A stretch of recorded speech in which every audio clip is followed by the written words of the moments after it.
আপনাদের সবাইকে স্বাগত। আবার একটি স্টেশনের নতুন ভিডিও নিয়ে আপনাদের সামনে হাজির হয়ে গেছি।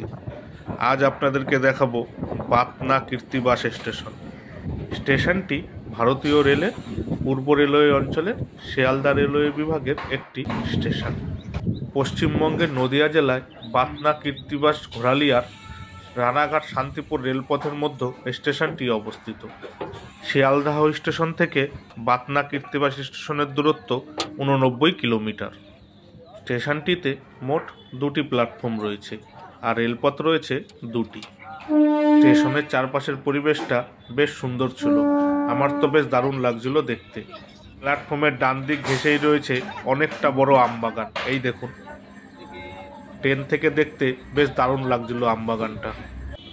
এই স্টেশনটি চালু হয় 1905 সালে আর স্টেশনটির বিদ্যুতীকরণ হয় 1963-64 সালে।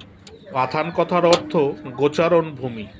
এই অঞ্চল প্রাচীনকাল থেকেই ভারতীয় অধিবাসী জনজাতির মানুষের বাসস্থান। আর কীর্তিবাস ওঝা নামটা বাঙালি সমাজসহ সর্বভারতীয় জাতির মানুষেরা বেশ ভালোভাবেই চেনে, কারণ তিনি সংস্কৃত ভাষার মহাকাব্য রামায়ণের রচয়িতা। তবে তার গ্রন্থে বাঙালি সমাজের মানুষের জীবনযাত্রা বেশ সুন্দরভাবে প্রকাশিত হয়েছে। কীর্তিবাসের রামায়ণ রচনার স্থান এখান থেকে প্রায় 1.5 কিলোমিটার দূরেই অবস্থিত। তাই এই স্টেশনের নাম বাতনা কীর্তিবাস।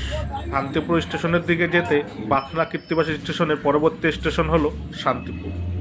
রানাঘাট বা শিয়ালদাহ স্টেশনের দিকে যেতে এই স্টেশনের পরবর্তী স্টেশন হলো ফুলিয়া। ভিডিওটি ভালো লাগলে অবশ্যই একটা লাইক করে দেবেন আর চ্যানেলটি সাবস্ক্রাইব করে বেল আইকনটি অন করে দেবেন, তাহলে আমি নতুন কোনো ভিডিও আপলোড করলে সবার আগে নোটিফিকেশান আপনার কাছে পৌঁছে যাবে।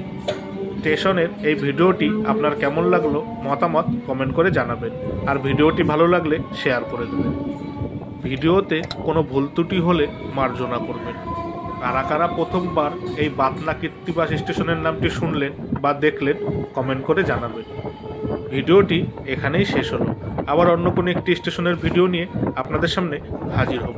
আপনারা সবাই ভালো থাকবেন, সুস্থ থাকবেন আর সাবধানে থাকবেন। সর্বদাই চ্যানেলের সাথে জুড়ে থাকবেন।